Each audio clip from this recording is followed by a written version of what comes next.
Daily for you की videos देखने के लिए हमारे चैनल को सब्सक्राइब कीजिए और बेल आइकन पर क्लिक कीजिए ताकि नए आने वाली तमाम वीडियो से आप बाखबर रह सकें।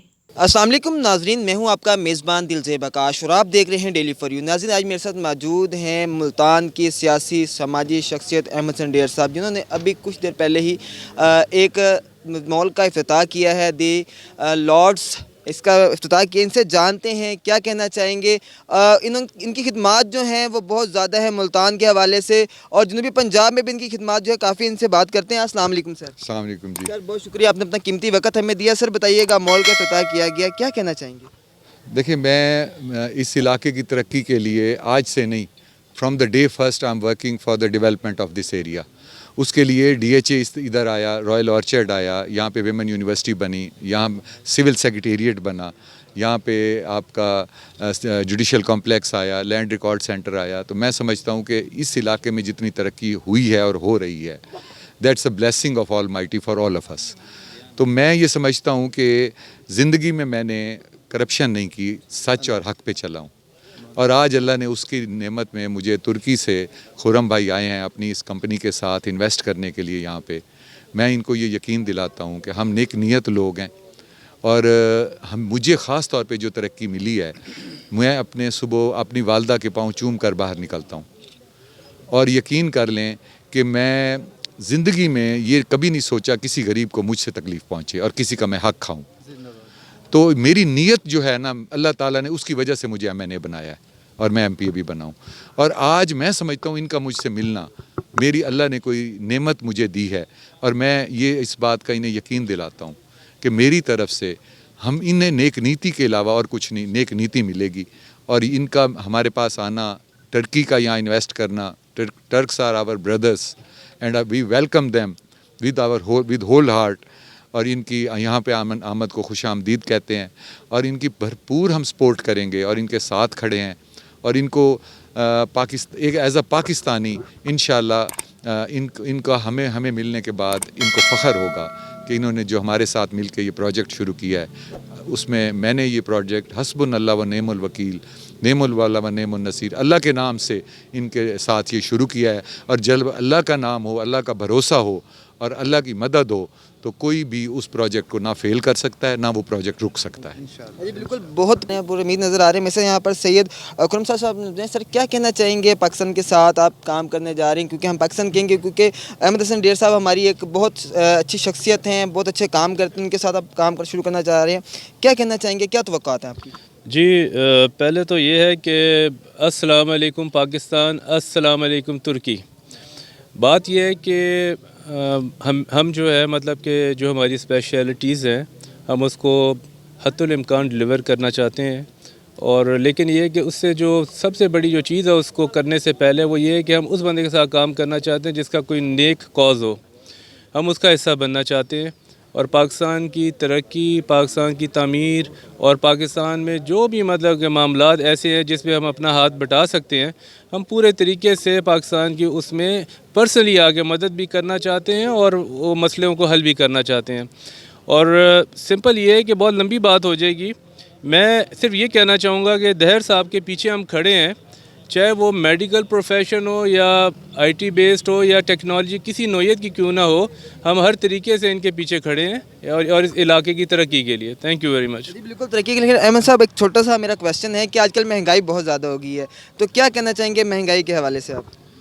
देखें सर, इम्तिहान कौमों की ज़िंदगी में आते हैं।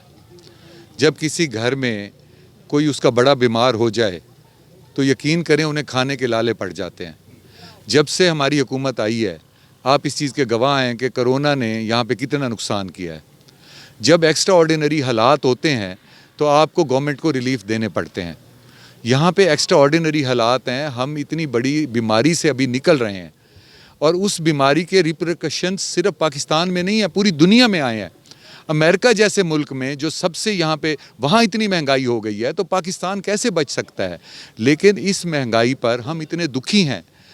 इमरान खान साहब के साथ मेरी सुई गैस के मामले में अगले दिन मीटिंग थी, खुदा की कसम उनकी आंखों से ऐसे नमी आ गई। उन्होंने कहा मुझे अपने गरीब की महंगाई पे जो दुख है मैं आपको बयान नहीं कर सकता, और दिन रात वो अब पॉलिसियाँ ऐसी बनाने पे लगे हुए हैं कि 6 महीने 8 महीने में इस महंगाई को नीचे ले आएँ। आपके हुक्मरान पहले भी रहे हैं, उन हुक्मरानों ने कभी महंगाई कम करने के लिए नहीं सोचा, उन्होंने हमेशा अपने आप को लूटने के लिए सोचा है, कम करने के लिए नहीं सोचा। ये वाहिद हुक्मरान है जिसने आपके मुल्क की इज़्ज़त की है, जिसने आपके मुल्क, जिसने अमेरिका को एब्सोल्युटली नॉट कहा है, और उसके ऊपर अमेरिका ने रिवर्ट भी नहीं किया, क्योंकि ये अमेरिका में रहते रहे हैं, ये उनकी उसको जानते हैं। इन्होंने इस मुल्क में इज़्ज़त बनाई है, पाकिस्तान की इज़्ज़त बनाई है, इज़्ज़त दे रहे हैं पाकिस्तान को, आपके पासपोर्ट की इज़्ज़त हो गई है, फाइनेंशियली आप रोज़ बरोज़ तरक्की करते जा रहे हैं। लेकिन इस बीमारी की हालत में, एक्स्ट्रा ऑर्डिनरी सूरत हाल में, जब लोगों की जानें, आप देखें इंडिया में लाखों करोड़ों रुपए लोग मर गए हैं, पूरी दुनिया में कितने लोग मर गए हैं, और पाकिस्तान में सबसे कम इफ़ेक्ट हुआ है। उसके बावजूद पाकिस्तान की जो फाइनेंशियल सूरत हाल पिछली हुकूमतों ने तबाह करके रखी हुई थी, पाकिस्तान की रीढ़ की हड्डी तो ख़त्म हो चुकी थी, उसके बावजूद इन्हें स्टेबल किया, इस मुल्क को डिफ़ॉल्ट होने से बचाया है, ब्लैक लिस्ट से निकाल रहे हैं। उसके बाद जो अब बड़े सी पैक हो रहे हैं, उन सी पैक मनसूबों के ऊपर कमीशन नहीं चल रहा, करप्शन नहीं चल रहा, क्योंकि प्राइम मिनिस्टर ख़ुद उसे डील कर रहा है। मैं आज आपको ये बता दूँ, हमें इमरान खान सबसे बुरा लग रहा है, लेकिन मेरी बात लिख लीजिएगा, ऐसा लीडर, ऐसा वज़ीर आज़म आपको फिर नहीं मिलने वाला। अगर उसकी कदर आज आप नहीं करेंगे, देखें मुश्किल हालात में इमरान खान के साथ ठहरना हमारा फ़र्ज़ है, इसलिए कि वो नेक नीयत बंदा है। मुखालिफ भी नहीं कहते कि वो करप्ट है।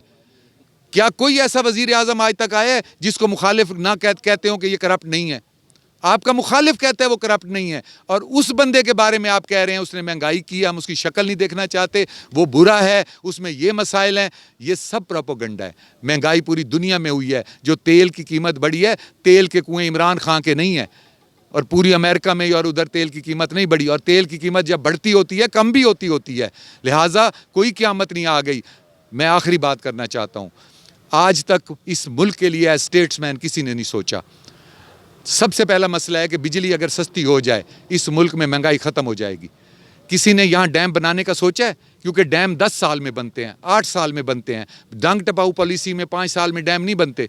इमरान खान 37 डैम बना रहा है, और पानी के ये डैम बन रहे हैं, जिस दिन ये डैम बन गए, जो आप बंदा यहाँ 10,000 बिल देता है, उसका 500 बिल आएगा, उसका 200 बिल आएगा।